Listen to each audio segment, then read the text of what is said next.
welcome to Let's Talk Sports. I am Ralph LaBella. And I'm Ron Sen. And as usual, there's a lot to talk about. Controversy? Need some? There's Denver cheerleading. No. You're just gonna make it worse. Stop me. This is Allie. She gave us this video of her being forced into the splits at a cheerleading practice in June. In 24 seconds, she screams, "Please stop," 9 times. We have 8. Somewhere in Denver, the coaches were filming trying to overstretch girls to do splits, and it wasn't going well. The poor girl is screaming, "No, stop!"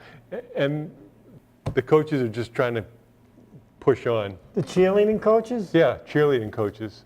I mean, it looked like some kind of medieval torture.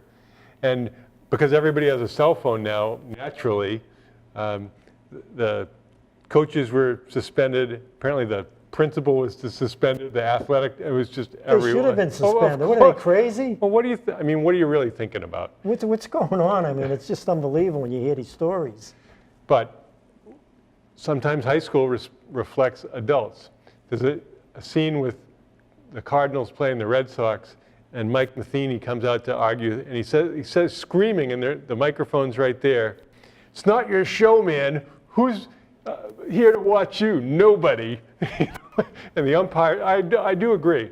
The umpires are there to call the game. They're not there to be the game. Right. I mean, they have a tough job, but now, I mean, they have the replays in baseball, so it takes all the pressure off them. Right. Well, most of the pressure. Right. Obviously, Ian Kinsler got into it with Angel Hernandez, said he was the worst umpire in baseball, which I don't think he is, because Joe West is the worst umpire. Yeah, he is the worst. And Joe West got into it before saying Adrian Beltre is the biggest whiner in sports. What have I been saying for years the biggest problem in baseball is? The outside corner. They can't get it down. I mean, they're calling strikes, balls 3 inches outside off the plate, and the batters are up there saying, "What are you doing?" They know when it's a batter who's played all those years knows if the pitch is outside or not. And when they're calling them strikes and they're 3 inches off there, that's the biggest problem, because now modern umpires are over the inside shoulder all the time. Right.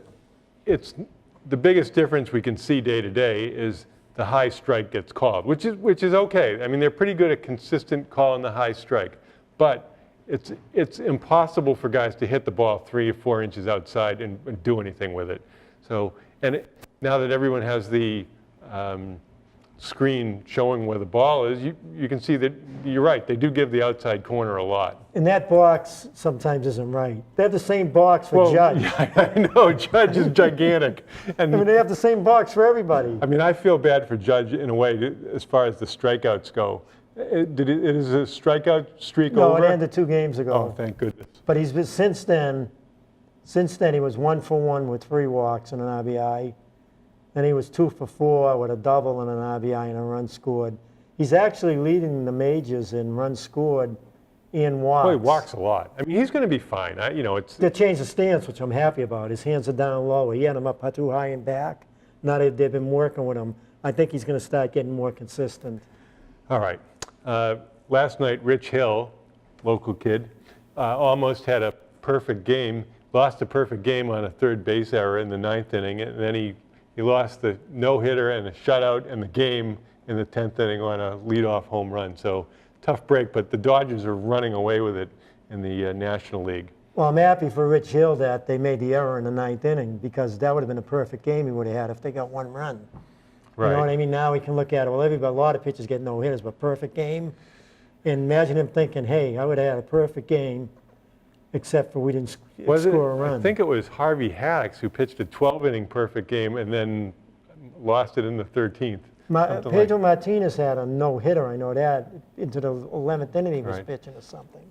And then, I don't know, they almost got into the discussion of how many people have had a no-hitter and lost. I think Matt Young, had an 8-inning no-hitter and lost. And who was the guy, Messersmith? Yeah.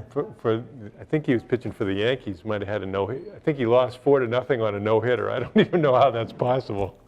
But anyway, a few questions. First, what's the Patriots' biggest worry going into the season? Oh, pass rush. Okay.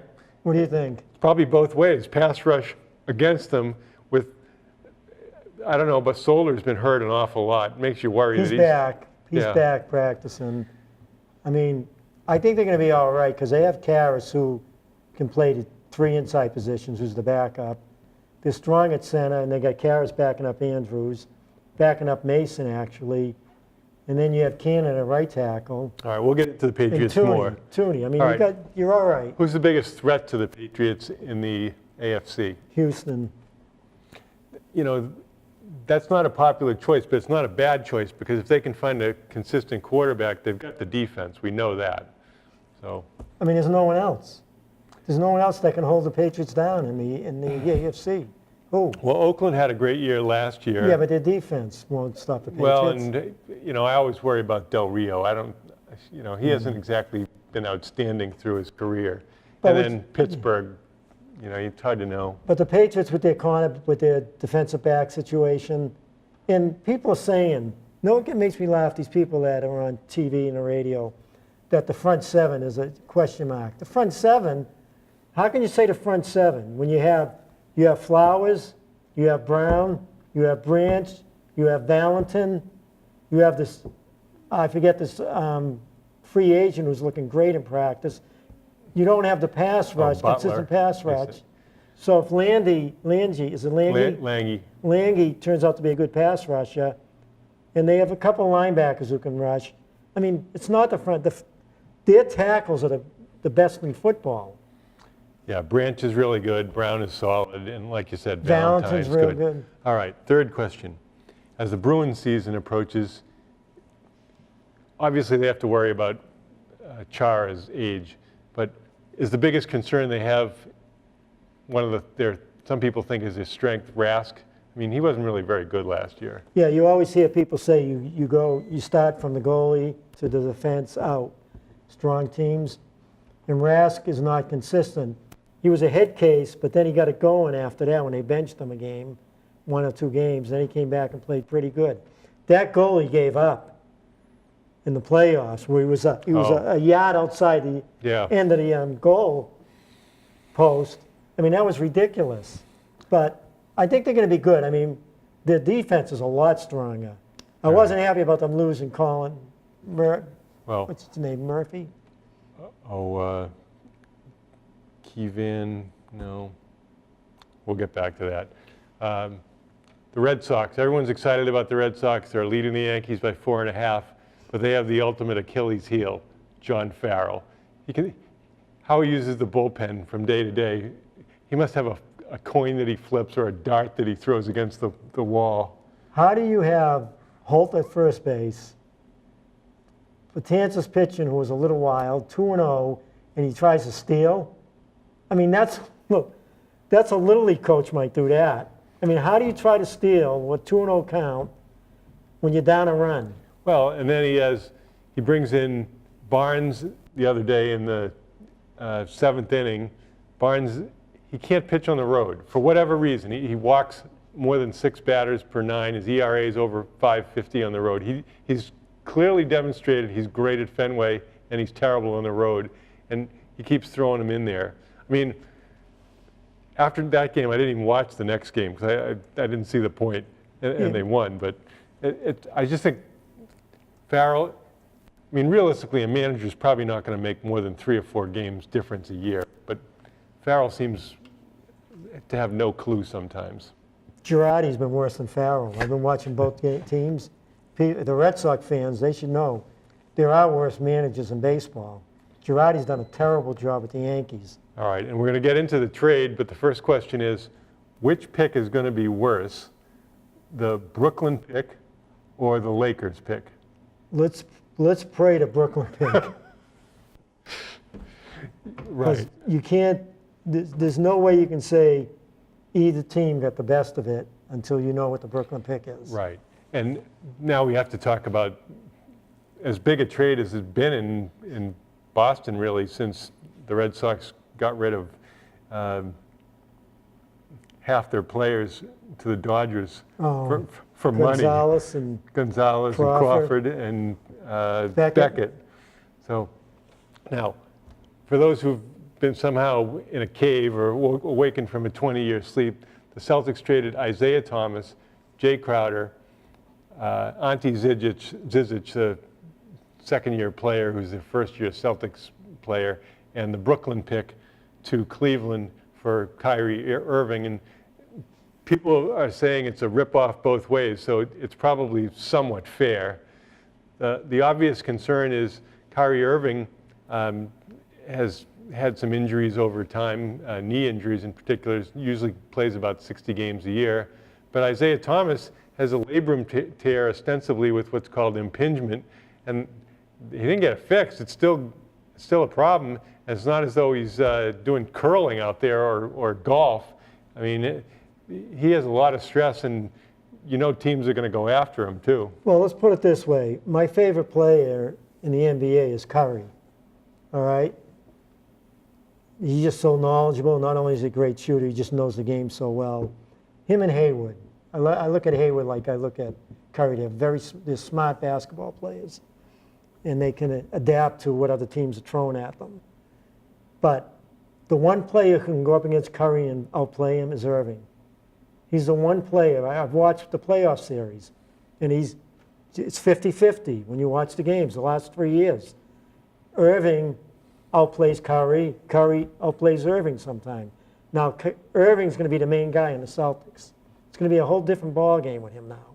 He's going to be handling the ball, which he likes to, but he's going to be bringing it up. You know, with Stevens, he's going to have to dictate the offense to the defense. And playing with a guy like Hayward is so smart. You got a guy like him and Horford who's smart. And they get, you know, you have guys like Brown and Tatum, you know, with players like that, and you got Smart defensively and Rozier coming into his own. And you got Baines, who's a banger, and Morris, who's 6'9". I mean, you look at that deal, the only way it's going to go bad for the Celtics is if the Brooklyn pick becomes 1 or 2 for Cleveland, because then they'll get Porter or Bagley. You get those two guys, they're potential superstars, especially Porter. So if you're missing out on Porter and Cleveland gets Porter and he dominates the NBA for 12 years, you're going to look at it, as good as Irving is, you're going to look at it and say, wow, we would be the top team in the NBA.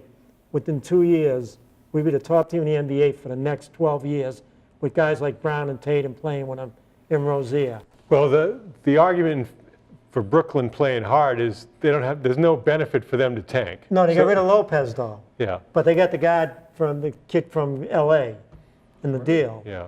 And they're supposed to be a little better, and people are predicting that there's going to be at least 5 teams that are worse than them. Well, Atkinson's a pretty good coach, and at the end of the year, they were playing good. Yeah, Brooklyn doesn't really. There's no benefit for them to tank, whereas plenty of other teams like the Bulls, maybe the Hawks, who knows? There's a bunch of teams that want to. What you know is going to be between 2 and 5 is the Lakers.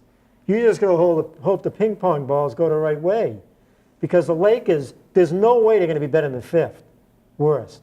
I mean, there may be 2 teams that are worse than them. Well, everyone's excited, and rightfully so, about Lonzo Ball. He adds a lot offensively. He doesn't have the players, though. Right. It'll be interesting to see. He has a funny shot where he shoots the ball to the left side of his head, kind of against the grain. So to me, in the NBA, they're going to force him to his right and make him shoot back against his head going to right, because he likes to shoot going to his left. 2 people that love Alonzo Ball's game are me and you. Because we watch, if you really watch basketball and you know, he is a true point guard. I love guards like him. Even Irving, and Curry, they're not the point guard that he is. Right. They're better basketball players. Right. People sometimes confuse what the point guard position is. And obviously there's been changes because point guards are big scorers now. But historically, you look at the Kuzis and Magic Johnson, they didn't have to score. They could facilitate so much, controlling the offense, getting everyone involved, dictating who got the ball and when. And so many young players think it's all about scoring if you're the point guard, and that's really not the answer. No, I mean, imagine playing. You're playing the 3-4 position, and you're a good athlete, and you know if you get open, you're getting the ball. You know, you're 100% sure. If I move quick, if I cut, I run my person who's covering me into a pick that they doesn't even know that's set, just run him into someone. Well, you know you're going to get open, you're going to get the ball. That's ball. I've never seen a player better at throwing the ball ahead on the break than Ball. I mean, Maravich did it in a different way, but same idea. Ball is going to, if you get open down court, he's going to get you the ball. They're going to play a brand of basketball that's probably one of the best in basketball this year, the Lakers. They just don't have the talent right now. They're going to lose a lot of games. They're out there in the West, and all those teams are much better. But you're going to, Ingram, guys like him, they're going to run the court. They're going to get the spots. They know they're going to get the ball. I mean, he drives to the basket. He penetrates. He knows people are going to push down to try to trap him. He's going to kick it out for what. Well, and guys are going to work to get open. Well, there's so many terrific teams in the West. Obviously, Golden State. Houston's really strong. San Antonio's still good. Oklahoma City has Paul George now. Portland's not an easy game. No. Sacramento did good with their draft. Right. Just everybody in the West practically is strong. So, I mean, you could be the 7 or 8 team in the West and be pretty good, whereas the East, not so much. But if you ask me, would I want Irving at point guard or Ball at point guard with the Celtic team in another year or two? I'd want Ball at point guard ahead of Irving, knowing that he's going to have Hayward, he's going to have Tatum, he's going to have Brown, Horford, and whoever else they would have gotten with the Brooklyn pick. Keeping that. I mean, if they could have somehow, I mean, you're not going to get Ball. Yeah. But Ball, the Celtics would be a much better team with a point guard like Ball with the talent around them. Well, obviously, Irving is about 6 inches taller than Isaiah Thomas. Not to say that Irving's a great defensive player, because he's not. Second of all, we know that the injury. And third, his contract expires. And then they're going to be saying, does he deserve the max contract, this, that, the other thing? The Celtics now just say, it's not our problem. Well, Stevens, too. Stevens did not like having him in the game in a close game at the end on defense. Well, that Irving's going to be much better defensively playing with the Celtics. You know that's going to happen. But you look at it, what people don't realize is that they had to get rid of Crawford. Right. They had to get rid of him. They had to give Brown and Tatum minutes, and they were Crowder's minutes. And Morris, people aren't realizing, because the minutes that Crawford would have got would have been a lot at the 4 when he went to small lineup. You're going to have Tatum and Brown and Tatum and Hayward in there at the same time. So where's Morris going to come in, who's a good player? Morris is 6'9", so now Morris is going to get a lot of the 4 position. He's going to he'll rebound a little. He can shoot the 3-pointer, 37%. He's got his good jump shot, 2-point jump shot. So now you look at the team, and it's way better set the way it is now. Now, the question people are going to ask is, who's going to start at the 2 on opening night? And the answer really is, it doesn't matter who you call it, whether it's Brown at the 2 or Hayward at the 2, because everybody covers everybody when you switch on the outside. Well, I think they got so many options, because Rozier is really coming into his own. This is his 3rd year, I believe. Mm-hmm. He's going to become, you saw him in the playoffs. Yeah, he was good in the playoffs. He's going to be very good. He can hit the outside shot. He can leap, take the ball to the hoop. But you can go Rozier at the 2. You can go with Smart at the 2. You can go with Hayward at the 2 and Brown. Marcus Smart has seniority on the team. He's a 4th-year player. It's going to take them about a month, but when they gel, just look at the talent they got on that floor at all times, from 1 to 10. That kid they got from Europe, the guy from Europe is real talented. Larkin? Yeah, Larkin. His dad was Barry Larkin. And then they got the number 1 draft pick from last year, the second number 1 pick. Yabusele, whatever his name. Yabusele. Yabusele. The kid from SMU, they picked in the 2nd round. Yeah. He's talented. Ogilvy. Yeah, Ogilvy's really physical player. And a player I liked last year who was the player of the year in the D League. Nader. I mean, he Nader's 6'5", 6'6", talented, quick, play defense. But how about Allen and Bird? They're both on the roster, because they can have 16 players, but 4 of them will play in the split contracts. Yeah. But I mean, you look at Bird, looks real good. develop. But it's going to be something to see. Steven's got to love this situation. Well, they'll have a chance to go deep in the East. If they don't make the finals, it's not the end of the world. But they should be really fun to watch. Hey, when you have Irving on the floor with Hayward and Brown and Tatum and Horford and Morris and Baines coming in to bang, you're going to be able to battle with anybody. I'd love to see the matchup now with Golden State. When you have Irving go up head-to-head with Curry, you put Brown on Thompson, you have Hayward on Durant. I mean, there's matchups there that are a lot better than they used to be. Yeah. We'll be right back. Welcome back. Tonight for our sports conversation, we have Jen Gentile, our version of Trenny Kusnierek from the Melrose Weekly. She's going to catch us up a little bit about high school sports. Jen? Thanks, Ron. A lot has happened since we've talked last time. Melrose 2016-17 for Melrose High was actually one of the better years, I'd say, in decades. Melrose won 5, I was just compiling this in my head on the right here, 5 state titles, both individually and as a team in 2016. It actually all happened right after the new year. I don't know if you're familiar with the wrestling team, their state title that they won. That was a first ever for the program. And 2 wrestlers, Hunter Adrian and Antonio DeFranzo, also won state titles in their weight class. The team went on to all New Englands, they medaled there. I mean, they're just, the success story of last season was the wrestling team. They got the visit to the State House. They, the key to the city. They were incredible. They had an incredible run in the winter. And a funny thing with wrestling is that they didn't have just 2 powerhouse wrestlers or 3. They had depth from top to bottom. So, they were just as strong in the 106 and the 113 as they were in the heavyweight or the 185. So, Coach Blyler was the coach of the year for Division III for his efforts, and Coach Morris, they did a great job, nurturing these athletes over the last couple of years and recruiting people in certain weight classes. They did a really great job, and that was a huge highlight of the winter season. And equally as impressive was the performance of the, and I want to distribute them evenly, the indoor boys track team and the outdoor boys track team, which virtually is the same given, with a couple of players who may not be in there. But a nucleus was Kevin Wheelock, Adam Cook, Sean Conlon, and Griffin Barris, who pretty much blew away the field in the medley relay. They went to nationals. They won several state medals. Kevin Wheelock did something. He's a senior. He was a senior captain. He actually has earned 4 state titles as a runner at Melrose High as he departed as a senior.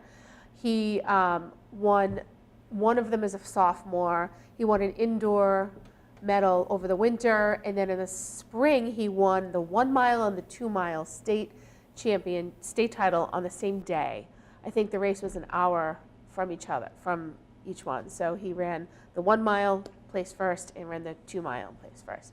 So Melrose had a lot to be boastful about. The athletic program's in a great position right now.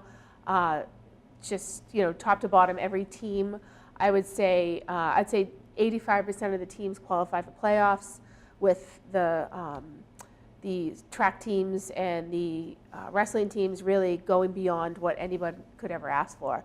So it was a pretty incredible run from January to present. Well, it's great to hear the kids have success. While we were having basketball practice in the winter for years, we'd be seeing these little kids in the back room.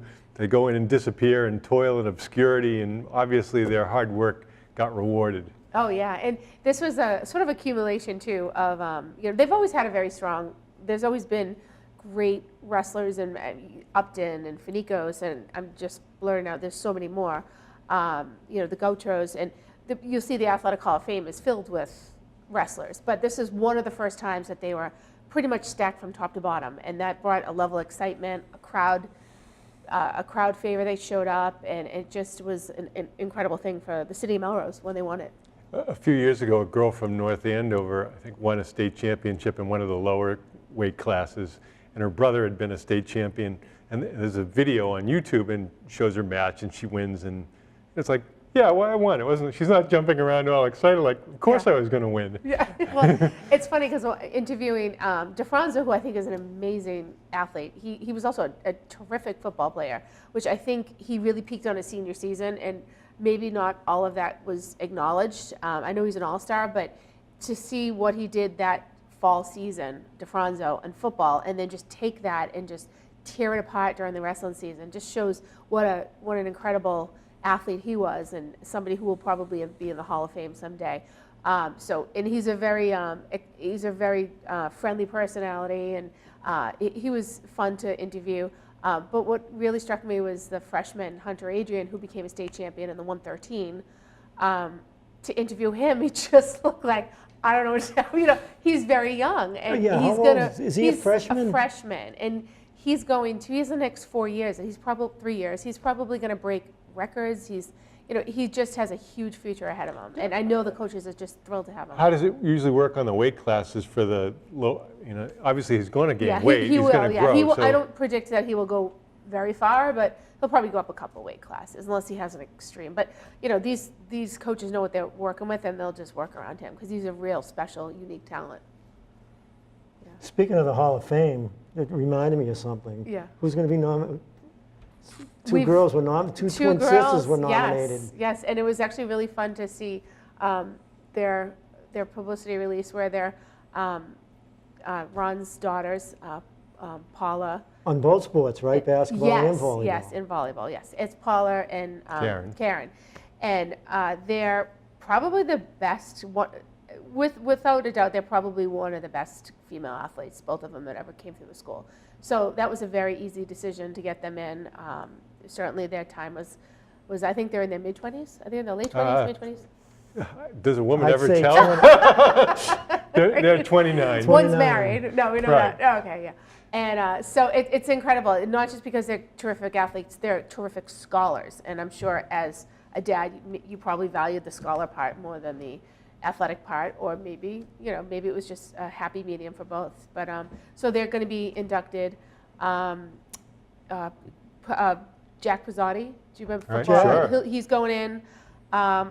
Dave Brady. Dave Brady. Dave, He's going in. well, Coach Dave Brady. That's a heck of a class. Yeah, John Connery, who's the founder of the Hall of Fame, is going in with a outstanding sideline hero acknowledgement, and the Bernard brothers, who were wrestlers in the 70s, and Frank Sampson, who I believe was a swimmer in the 70s, and now I'm forgetting a couple, but yeah. So it's the event is being held on September 16th at Memorial Hall. So I encourage people to go. It's a great night, and a lot of old and new faces will be there. Yeah, in all the years that I've been watching high school sports, probably the last 20 years, in the volleyball program, to me, Paula was the best Melrose has ever had at volleyball. And Hannah Brickley. No, no, that's Hannah and Paula and Bastieri and Karen. To me, were the top 4 players. Oh, yeah. Well, they've had a lot of great players. But that's how good they were. Yeah. I mean, they weren't just picked. I mean, they deserve it. McGowan, Bell, a lot of great But players. then they were on the basketball team that won 58 games in a row, didn't they? 58 Middlesex League games? Something in the 50s. That's right. I don't know. So, I mean, they were on some good teams. Yeah, that was easy. So yeah, anything in the spring, I'd say 90% of the spring teams qualified for playoffs. And one of the more surprising was the baseball team. They, as usual, they always qualify for playoffs, but they start really strong, and then sometimes they dip in the midseason, but then they come back really strong and clinch a spot. And so this year kind of went against Graham, where they did do that, but in their first round playoff, it was like a real incredible pitchers duel at Reading. I don't know if either one of you had the game. They beat them 2-1 or something? They did. It was probably the best game of any sport. They had very good pitching all year, I noticed. Oh, they did. Yeah, Muscarella, Casparello. Those two were just lights out. They struggled a little bit on run support, which I know that was a little frustrating for Hirschfeld, but you can't argue with great pitching. Then they had to go up against Danvers, right? Exactly, and that was a good game in the beginning, and actually the field conditions were terrible, but it was that's how the season ended. But they were a really good team. They were sort of like an under the radar team.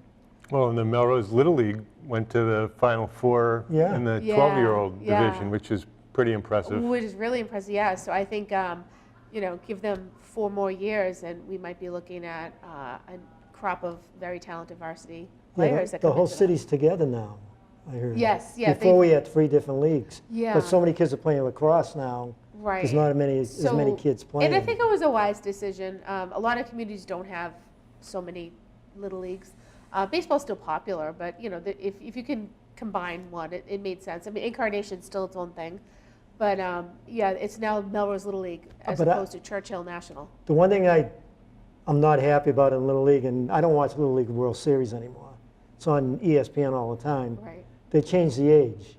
There's more 13-year-olds playing now because of the May date instead of the Sure. October date, Right. August date. And that changes the game a little bit. Well, Of course it it's- does. Now yeah. you got bigger kids playing in a little Yeah, diamond. the aluminum and we bats, the saw kids that. hitting. I think we saw I mean, that it's this year. ridiculous. I mean, you Little, see- it's not long a Little League Right. anymore. You see a kid hit I a agree with that. 375-foot home run. I mean, that's There's something not- wrong here. I mean, they should be playing. They're going to the gym or something. I don't know. One-third of the players should be playing Babe Ruth, not Little League. Absolutely. When you look at the I age agree. difference, I agree. and that's what I don't like. Yeah. I mean, I used to like all the little kids playing. You watch them. Once in a while, you see a bigger kid, but not like now. No, yeah. I mean, it's ridiculous. But they wanted to do that. I mean, they're making a lot of money with ESPN, that's for sure. so are you hearing any rumors about the fall sports? Any great stories? Well, I'm still in summer mode. I'm trying to be in summer mode. I return to the office next week in the newsroom. But based on what transpired last season, football. You always kind of have to start with football. We were lucky for a while. I mean, how long did we get to rely on Pedrini? We had him for 3 years. He did a lot.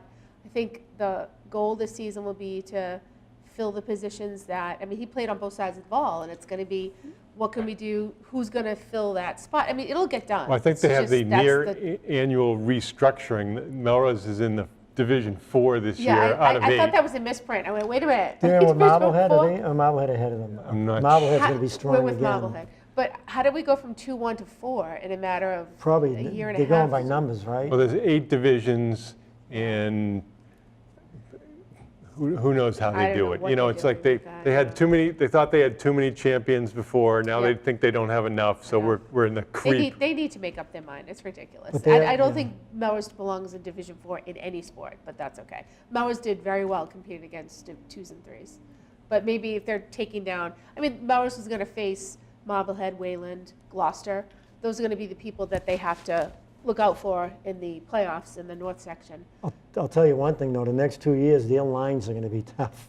Oh, yeah. A lot of those kids are back. They had 3 good sophomores that played the line last year. A couple of juniors. You put them on both sides of the ball. Sure. They're going to dominate the line of scrimmage. Yeah. And knowing how hard they work in the off season. And that's something that they didn't, I'm not sure they had last year. Like it was there, we went from the years of 2014 and 15 with incredible lines, and those 4th and goal line Yeah. stands at the end zone. Those guys wouldn't let anything through. But I think last year, it was a work in progress, and now that they're a year more experienced, I think that's going to be one of their strengths. Yeah. Well, one of the other nice things about the program is it's not boring. You watch some of these teams, not to name names, that they play boring football. And Melrose Right. doesn't play boring football. They play wide open. They've got speed at the Sure. skill positions. They're fun to watch. I mean, look at the last, 6 or 7 years? Yeah. It's been one of the top programs in the Oh, state. yeah. The coaches do an unbelievable, And that's not going to change. That's not- unbelievable yeah. job preparing these kids and getting them ready to play. And I really don't think that's going to change. Mike Pedrini did a great job for stepping in for Jack Hickey. When Jack Hickey left, what are we going to do? All right, we put Mike Pedrini there. Mike Pedrini is a magical player. He's an incredible player. But they will find a way to... Well, you had to- Mercer's before then. Yeah, the Mercers. The Mercer and- brothers, McLaughlin. Yeah, McLaughlin was incredible. I mean, those outside linebackers, Mercer on one, Zach Mercer Yeah. on one side, McLaughlin on the other side. Yeah, they had Mike DeRaffaele. They've had a lot of terrific They've players. had great, and somehow I think it's just they develop them. Like, it's credit to the coaching. They take players that even if they're juniors. They like to play their seniors. Melrose always does, but they know how to develop them. And if they choose to take a player and put them in a different role, they're going to do it wisely, and it's going to pay dividends. I But think. anybody who watches that team, you watch them, You see them as sophomores. You see them on the special teams, quick, coming down, Yeah. good tacklers. Sure. Then you see them as juniors. You say, wow, this is the same kid. Right. But then you see them as seniors. And then they. I mean, that weight room is unbelievable. It is. What they do in there. It is. It's a secret weapon, I You think. know. It was interesting. I was reading an article on Cal Bears football team, and they were talking about the influence of the rugby program. The Cal rugby program has been a national champion probably at least half the time. Sure. And obviously in rugby, you don't have any helmets, you don't have any pads, you have nothing. But they're talking about adapting rugby tackling to football to decrease injuries because it's more shoulder tackling. Yeah. So Cool. anyway, so. Yeah. So the, I think that, I think they're probably going to be the pick of the league. Burlington will probably be, a nuisance to them, but I don't think Wakefield's going to, I think Melrose is going to be in a good position. The key will be how far will they get in any playoff situation. They could have a special team these next 2 years. I mean, they've had special Yeah, teams. right. They went to the Super Bowl Sure. 2 years in a row. Well, you And- remember, and I forget his first name, Cosolito, Yeah. came in and sort of And his little helped brother, the is that his little brother? The little brother's freshman? back, so He's gonna be presumably back in. He'll do a lot of work for, that's going to help them. Did you see that Rocky Nelson, who left Woburn, Yeah, is going to be the is it Burlington? assistant at Billerica, I think, where because his son's there. Dwayne Sigsbury, it must be his Yeah. son-in-law or something. Yeah. But Well, nothing like some fun dinner time conversation know. at home. I know. Yeah. How about the volleyball team this Oh, the year? volleyball. They're always going to be the pick of the league. They're returning players. Jill Mercer is a very talented server. Lily Fitzgerald is incredible as a setter. Saoirse Connolly should be. Saoirse, I think they're going to expect Saoirse to do the. Is she an outside hitter? She is an outside hitter, and I think she's going to be the person they expect to have a little wattage when it comes to front row hitting. Yeah, and I think, he's developed. He had a lot of. I was looking at the roster today, and he had a lot of freshmen on the team, and I thought I'd like to see where they're at now. They have juniors coming into seniors and a lot of Mary freshmen. Kate, Aaron, Nicole. Exactly. Yeah, and is it Erin Torpy? I think Yeah. Yeah, Erin Torpy. I think she's a hitter, so Yep. we might see something from her They've too. been playing all summer, haven't they? I think so. Some of those kids. So. Yeah. Well, Kat obviously is going to be playing volleyball up at Rivier College in New Hampshire. Yeah, that's right. So she and her sister probably work out together. Right. I know they stopped playing basketball and they went right to volleyball. I know Nicole did Okay. and Aaron. Yeah. I know Mary Kate's been playing some. She'll be a Okay. back row. Good. They're going to have a very good defense. They will have good defense. Yeah. And they got a lot. Ron's girls that he coached in basketball, two big girls, Sam and who's the other girl? Emily. Emily. They're going to be freshmen. Yeah. And And he's not afraid of putting freshmen on the Shelley's roster. going to see He that wants height. Yeah, When he you wants have height. when you have two 6-footers, That's maybe you can put them right in the middle. Who knows? I Absolutely. don't know how much they've played, Yeah. but Yeah. And my pick of the fall is the boys soccer team. Watch out for them. They're good. Last year they went. They actually had a nice little playoff run. They beat Greater Lawrence, fell to Marblehead, but they lost. I think they lost a couple of seniors. One was Nick Cordeau, who's a really talented athlete across the board, but a good attacker. But they returned with a lot of junior attackers and their goalie. So I think they're going to be good this oh, year. that's good. Yeah. There's really a remarkable book about soccer coaching called The Vision of a Champion by Anson Dorrance, who's the UNC women's coach. They've won something like 22 out of 34 national titles, and they've had Mia Hamm and Cindy Parlow, Carla Overbeck. So many great players came out of their program, and everything they do, if they run sprints, if they do offensive or defensive drills or heading, everything they do is scored. So that you get a score Yes. in-house every practice, and every player is ranked from 1 to 26. And so he says when a parent calls and says, why isn't my daughter playing? Because she was a high school All-American. He says, because she's, 24th in the team, she's not in shape. And Fair enough. right, and Yeah. he tells an interesting story about the U.S. women's team, which he was coaching in '91, that a mother calls and he's talking to the daughter and says, "Why aren't you playing? Does the coach not like you?" And the daughter, he's not trying to be there. He's just next door. And the daughter says, Christine Lilly's better than I am. That's the reason why she's playing. Sure. You know, and it's great that people can have the awareness to realize that there really are a lot of tough competitive players, and you're not always going to be the best player. Well, now the high school parents have to figure that out. But you know what I noticed, though? The soccer that I like is the women's soccer. You know, when you watch them on TV, the men's soccer, I don't know what's going on with the men's soccer program, but Yeah. it's nowhere as good as the women's soccer program. And I wonder if that's a difference when you see it, because I don't enjoy soccer, men's soccer. Maybe because they're never successful. I don't know. I mean, what do you think?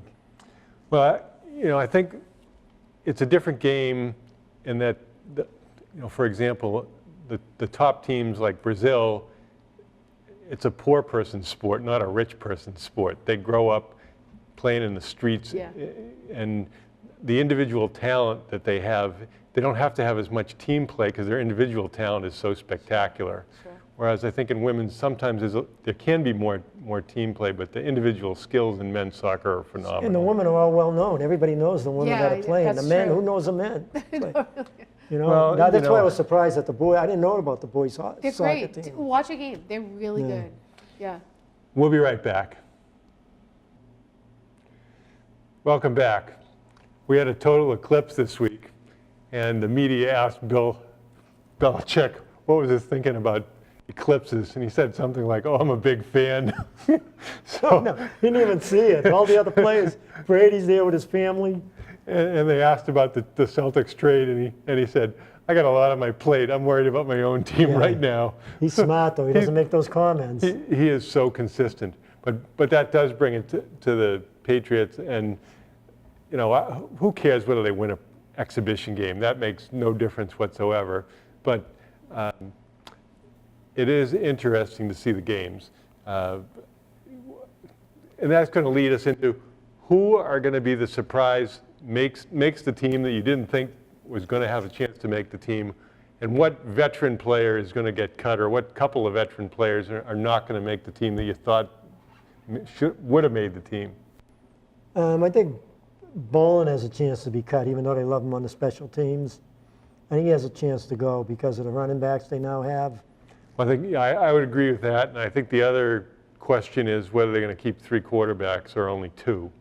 In which case, if they only keep 2, then Brissett obviously would go. Now, I'm not sure there's going to be that big a demand for him. He's not that great. Brissett, I don't think Brissett will go.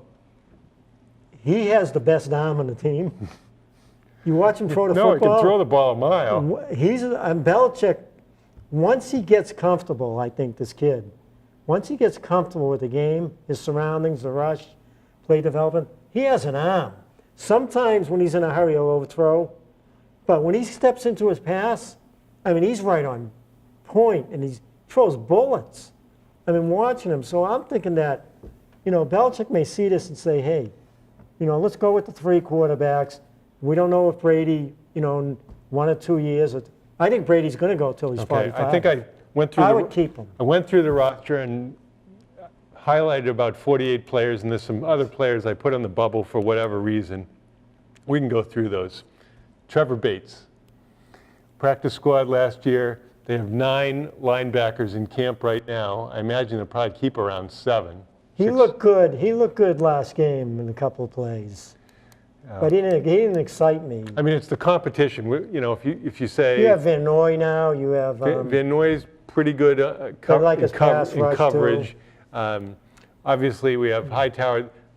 One issue is Harris. Some people are saying he's looking old. So I well, don't. he is old, but he's smart. I know. Well, He the might be question another is, Harrison. well, you know, that's one of those questions. Is he going to make it? A lot to absorb. He's a smart guy, and he's been around for a long time. You can lose a step, but if you're standing 1 step closer because you know how to play, then you still get it Yeah, done. if he's smart enough to recall the plays, you know, and you know the different packages they have. Right. We discussed Bolden already. Austin Carr, the wide receiver. He's gone. Okay. How's he going to make the team? We're going to cut Amendola? Right. You know, obviously you have Cooks, Edelman, Mitchell, Hogan, and Amendola. And then at 6, now Slater Slater's been kind of hurt. He hasn't even been at He won't practice. get cut. So, I don't know if could he start the year on Oh, I injured don't know. reserve I don't know. to bring him back. But then you have to miss 6 games. Justin Coleman. I like Coleman. I told you I like Coleman. He reminded me a little of Butler when he was first year as a free agent. If you see when he's covering somebody, if he doesn't make the play, he's right there. I think he has the potential to be really good. I wouldn't cut Coleman. Okay. Jonathan Freeney. Freeney, he does it all. I mean, he's not a star. He's not really good as an inside linebacker, but he's a player you can count on, and he's a good special teams player. I think he's a Belichick type player. So. Okay. The third tight end. If they keep 3, O'Shaughnessy. then you have O'Shaughnessy, Lengel, and Hollister. Hollister looked good in the first exhibition. O'Shaughnessy's taller. Yeah, Shaughnessy's kind of a bulky guy who looks like he can block and catch. I think Shaughnessy would be the guy to keep. Okay. And Kenny Moore, kind of a cornerback. They like him. Yeah, well, I I know. haven't seen much of You him. can't keep everybody. They love their 2 backup cornerbacks. I mean, but you're right. You can't keep everybody because they're going to keep at least 3 safeties. See, I think Moore's going to make it. I think he will. That's about it on the close decisions. How about Richards from Stanford? Richards is gone. The number 2 pick 3 years ago. Yeah, he for whatever reason, he's just trailed off. I don't think it's injuries. The word on him when they picked him, when I saw the write-ups 3 years ago, Reach. he's not fast enough. Yeah, he in the games, it looks like he takes bad angles to the ball too often. And their safeties are so strong. Oh, I forgot too. to mention Cyrus Jones. You think he's safe? He's safe because of punt returns. He had 2 good punt returns. He didn't drop any balls. He's a terrible cornerback. I don't know how that happened. He was supposed to be pretty good in the slot, but he hasn't. But he's a punt returner. Do you want to put Amendola back there? Say he goes. Say they have him go when they keep Carr. You have Amendola returning punts and Carr. Maybe they'll do that. After Gillisley, Burkhead, and White, is Dion Lewis in any jeopardy? He's got to be with the team because 2 years after you're injured, that's when you're at your best. He still doesn't look like he did 2 years ago before he got injured, but he looks quicker than he did last year. And he's a type of player, I mean, there are games where he'll be unbelievable. So no one runs like him. Burkett's a good quick runner too, who's tough. I mean, they're really good. They're strong in the running back position. That's why I think Bolin may go. Now, obviously last year, Stephen Gostkowski had a hangover from the missed extra point the year before. He looks better. Last year, even when he made kicks, it seemed like they were close to the goalpost. He's hitting like line drives instead of the way he used to kick it. Yeah, I mean, he looked more confident in the in the last game. Yeah. Now we'll see.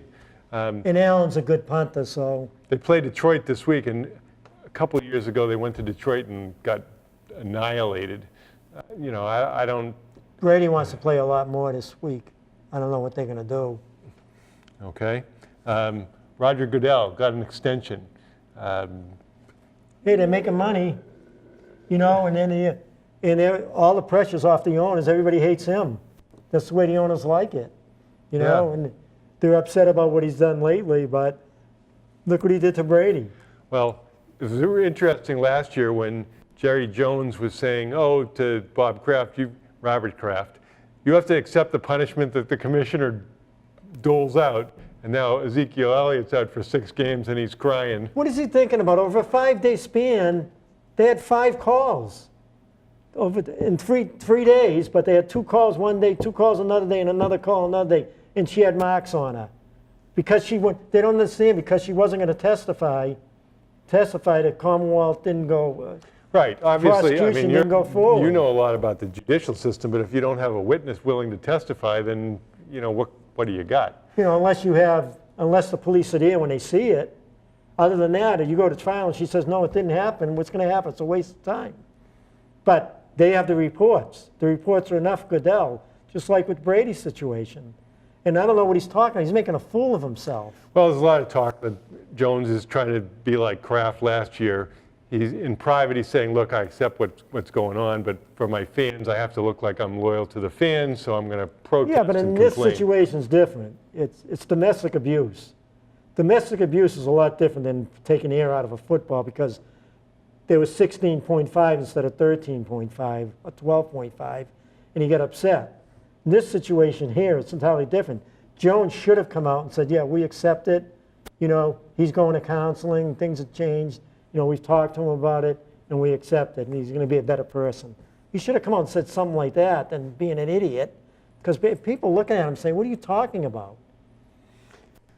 Well, there's a lot of feeling that if it goes to an independent arbitrator, or before it goes to an independent arbitrator, it'll get knocked down to 4 games. So we'll see. The Red Sox, 4.5 game lead in around 35 games left to go in the season. If the season ended now, the Yankees would be playing who, Kansas City or They'd Minnesota? be playing Houston. They No, played a team with the best record. Houston's No, got I mean, the best they'd record. be in a wild card Oh, game. the wild card. If they win the wild card So game. it could Minnesota, be Kansas City, they're kind of... Seattle's in it. LA LA. now. LA's winning. LA's going to be the team. Yeah, Trout has come back Trout's with a back and they're vengeance. starting to win big. So the Red Sox would have to play Cleveland, and the Yankees would play Houston. And today the Yankees lost three. They Oh, had 3 brawls. there were 8 people kicked out of the game, both managers. Sometimes you wonder what Girardi's thinking about. He pitches the guy they got from Minnesota in a game like this when they're battling, and he's got pitches. He's got 5. They send Montgomery down. Well, last night was an interesting game. The Red Sox were ahead by 1. The man on first, 1-1 pitch. Nunez swings from the heels. I mean, he's jumping out of his shoes, swings and misses. So it's 1-2, and Kluber then plunks him in the back on the. stupid is that? That was the dumbest thing ever. It's not like you're Bob Gibson and you're going to say, like, I'm just going to strike the next guy know. out. You know? I'm And going to then- strike you out. And instead he hits him in a 1-run game. So to me, it showed incredible lack of awareness from Kluber, incredible selfishness from Kluber, and I'd like to be a fly in the wall when Francona talked to him after the game, because this whole, old school baseball, you've got to get retribution. The guy swung hard and missed. It's not the end of the world. If a guy swings hard and misses, and I'm a pitcher, I'm saying, great, he missed. I'll tell you, I see the Red Sox definitely playing in the American League Championship round. I mean, I see them beating. They're probably going to face. No, they won't be facing Minnesota. They'll be facing Cleveland. In Cleveland, they're hurting. They got 5 top players out. Their leadoff batter got injured. He's out. Well, The 2 pitchers are Kluber out. was fantastic last night. 12 strikeouts in he 7 innings. I don't even know who to compare him to, but because he throws, he's got pinpoint control. I mean, it was just right on the corners with everything, and but he had a brain lock at the end. Now, one of the things that the Red Sox are terrible at, they are the worst. I mean, they're aggressive base running, but they're stupid base running too. I don't know how much of it is base coaches. Butterfield hasn't been real good this year, in my opinion. If the left fielder has the ball and the guy rounding third isn't to the base, you cannot send him. I mean, But then you get lucky once in a while, but these are pros. They scored the winning run in one game, and the bad throw was terrible, and the catcher dropped Well, it. and they got thrown out at third. Nunez got thrown out trying to get the third on Hicks, who's got a gun in the outfield. But how they sent Holt on that 2-0 pitch, down a run, with Betances pitching who can get wild, it's just amazing. But I'll tell you, they have the talent. They have the team that can win it. Well, they can be streaky. Obviously, Bradley is a streaky hitter. Benintendi's, I think, hitting him better than I thought he was for a rookie. Devers has been in a big slump, but I think he'll be okay. But how many runs do you need the way the pitching's going? Well, the You score 5 runs in a game, and they're most likely going to win the game the way their pitching staff has been. Yeah, the combination of the bullpen's got second or third best ERA, and the starters pretty much are the same ERA as Cleveland. They've been really good. Sale's been good. Fister I can't stand, but he pitched a 1-hitter the other night. But there's like 6 teams in the American League that could go to the World Series. When you look at it, LA's playing really good over there. You You got L.A., Houston. You know, I mean, Minnesota has really improved a lot, but they may not make it. Cleveland, you got the Red Sox, and believe it or not, you got the Yankees. The Yankees got 4 players down in the minors right now getting ready to come back. Castro, Halladay, there's 2. They got Bird, who's ready to come back, a power hitter. If they all come back I think the healthy. Yankees, it's all about the starting pitching. You know, Sabathia's had a pretty good season. Tanaka's pitching a lot better. Yeah, And Tanaka's been Severino. good. Yeah, Severino had trouble against the Red Sox, but Yeah. but he's been their best pitcher overall. Well, in that game there, he walked 2 batters in a row, and then a double play ball was botched. Then the Red Sox just took off from there. Yeah, I think the Red Sox biggest concern is not smart. Like the other night, Benintendi throws home instead of third base. It didn't cost them in the game they lost 5-4, but you know, it's just, you got to know what base to You see throw a lot to. of mistakes. You see a lot of mistakes in baseball this year. You know, most of those players make it because they're so talented. Now, one thing that's been interesting is Johnny Gomes in the booth. He's, Terrible. well, I think he's goofy first. He's terrible. Who wants to listen to him? I think he has good analysis, but he's a little weird. So after the whole flare-up between Price and Eckersley, it's like people are on eggshells. They're afraid to say something negative, which, I mean, I think you want to call what you see. If the guy throws to the wrong base, if the guy makes a base running mistake, gets picked off, whatever, you got to say that's a bad play. But I don't like listening to Gomes, though. I don't like him at all. I like Saltalamacchi the time he stood in. He did a pretty good job. Well, you know, and certainly we haven't seen Steve Lyons for a while. He had a domestic abuse. Apparently that case was dropped. Now, but we still haven't seen him. I don't know what his future is. You won't see him the rest of the year. You think? No, you won't see him. And then, you know, providing realistic yet critical analysis is what the fans want. But obviously the players only want to have praise of how great they are. Well, you want to talk a little about Spike Lee? Not really. Huh? No, what do you think about it? You think that's going to put enough pressure on the league? No, really. No, not really. You know, I don't think it will either. I don't think they're going to listen to him, and they want to boycott the NFL if they don't. I mean, Kaepernick doesn't. The NFL is only about one thing. It's about making money. So whatever they do that makes them the most money, they're going to do. You know, I don't want to hear about the NFL being patriotic. They're getting paid by the government to get those giant flags and play patriotic music. So the NFL, all right, it's a business. I get that, but I don't want to hear about. They worry about the fans. They worry about truth. the fans. I think that's their whole thing. Well, they don't worry about the players, that's for sure. You see Odell Beckham Jr. almost got his leg removed. You know, that's another thing. You know, almost like when Gronk got hit in the back. They got to have a rule where you hit him in the right spot around the waist. You hit him, and then from there you tackle him. You know, in that case there, they should have a rule. You can't go at the knees, and you can't go at the head. Just wrap him up and tackle him. Well, somebody suggested that be basically a strike zone on the players, whether you had a series of stripes or whatever in the contact zone, you know, above the knees, below the shoulders, or at the shoulders. You know, in that case there, he's got his back to him, he's just turning, you wrap him up. Of course, you can get a concussion if you just get hit in the shoulder Yeah. with a really hard hit. Yeah. You don't have to get hit in the head to have a concussion. You know what I wonder? They talk about concussions. What about boxers? Well, God almighty. Boxing and mixed martial arts, the idea of the sport is to give the guy a concussion.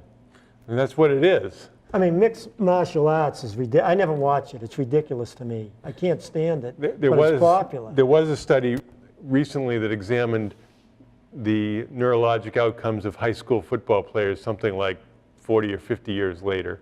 And the reassuring thing was that in that particular area, they hadn't seen any long-term consequences. Now, I'm not saying that players who go on to college and professional football have no issues, but for the average high school player, the early returns are, it's not as perhaps dangerous as we think. Obviously, there's going to be a lot more stuff done on that. Oh yeah, I mean, it's just tough for an NFL player nowadays. I mean, they're getting hit. How many of the linemen are getting hit every play?